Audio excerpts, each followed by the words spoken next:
రాష్ట్ర వ్యాప్తంగా విషజ్వరాలు విజృంభిస్తున్నా పాలకులు పట్టించుకోవడం లేదని సిపిఐఎంఎల్ మాస్ లైన్ రాష్ట్ర కార్యదర్శి పోటు రంగారావు అన్నారు. అధికారుల నిర్లక్ష్య నేపథ్యంలోనే జ్వరాల తీవ్రత పెరుగుతుందన్నారు. ప్రభుత్వ ఆసుపత్రుల్లో కనీస వస్తువులు లేకపోవడంతో అక్కడకు వచ్చే రోగులు ఇబ్బందులు పడుతున్నట్లు పేర్కొన్నారు. మంత్రులు, ఉన్నత స్థాయి అధికారులు క్షేత్ర స్థాయిలోకి వెళ్లి సమస్యలను గుర్తించాలని డిమాండ్ చేశారు.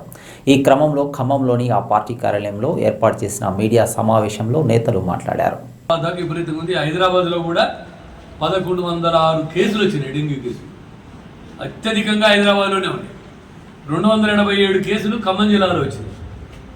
మొత్తం రాష్ట్ర వ్యాప్తంగా 3000 డెంగ్యూ కేసులు వచ్చినాయి అనేది, 6000 టైఫాయిడ్ కేసులు వచ్చినాయి అనేటువంటిది ప్రభుత్వం లెక్కలు చెప్తుంది. ప్రభుత్వం లెక్కలే, అనేక ప్రైవేట్ ఉంచుకునే వాళ్ళు, ఆర్ఎంపీల దగ్గర ఉంచుకునేటువంటి వాళ్ళకి ఇవన్నీ లెక్కలు రాలి. కాబట్టి ఇప్పటికైనా తక్షణ చర్యలు తీసుకోవాలనేటువంటిది కోరుతున్నాం.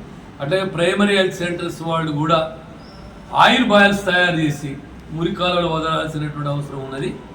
ఆ బాల్స్ తయారు చేయడం అనేది బాధ్యత. దోమలని పెరగకుండా వాటి గుడ్లని నాశనం చేయడానికి చేసేటువంటిది అది కూడా చేయాలనేటువంటిది నేను కోరుతా ఉన్నాను. ఆ విధంగా ఇప్పుడు వెంటనే తక్షణమే ఆరోగ్య క్యాంపులు పెట్టి ఆరోగ్య పరిస్థితిని, అత్యవసర ఆరోగ్య పరిస్థితిని ప్రకటించి చేసుకోవాలనేటువంటిది ఒకటి. రెండోది, మా పార్టీ పిలిపించింది రేషన్ కార్డులు, పెన్షన్లు,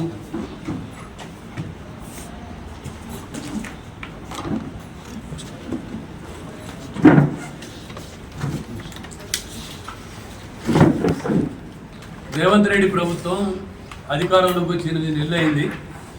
8 నెలల్లో మాటలతోని కాలం వెళ్ళబోస్తున్నటువంటి పరిస్థితి కనిపిస్తూ ఉంది.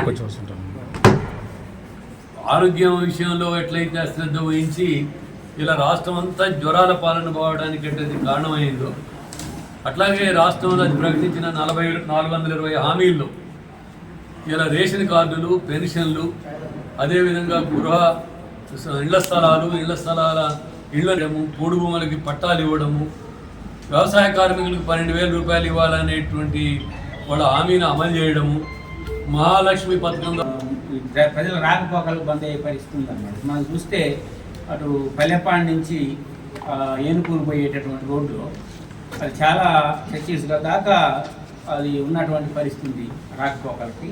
ఆ రోడ్డు కొంచెం వాన వస్తే ఆ పగిడేరు వాగు పొంగి ఇటు రామనారాయణ నగర్ పోయేటటువంటి ఈ మల్లిపల్లి కానీ, తర్వాత ఇక్కడ మన తీగల బంజర్ దగ్గర వాగు, వీటి మీద ఇమీడియట్గా అట్లాంటి అన్నింటినీ కూడా కట్టాలి, ఓవర్ బ్రిడ్జీలు అనేటటువంటిది మేము కోరుతా ఉన్నాం. ముఖ్యమంత్రి గారు కూడా వస్తారు కాబట్టి ముఖ్యమంత్రి గారిని కూడా మేము విజ్ఞప్తి చేస్తా ఉన్నాం, ఈ ప్రజలకు ఇచ్చిన వాగ్దానాలు అమలు చేయాలని.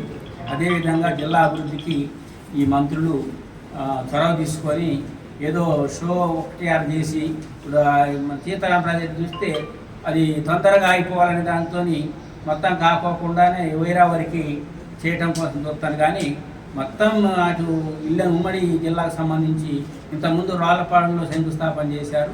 ఇల్లెందు ఏరియాకు సంబంధించినటువంటిది అది ఇప్పటివరకు ఏమి అది ఆ ప్రాజెక్ట్ దాని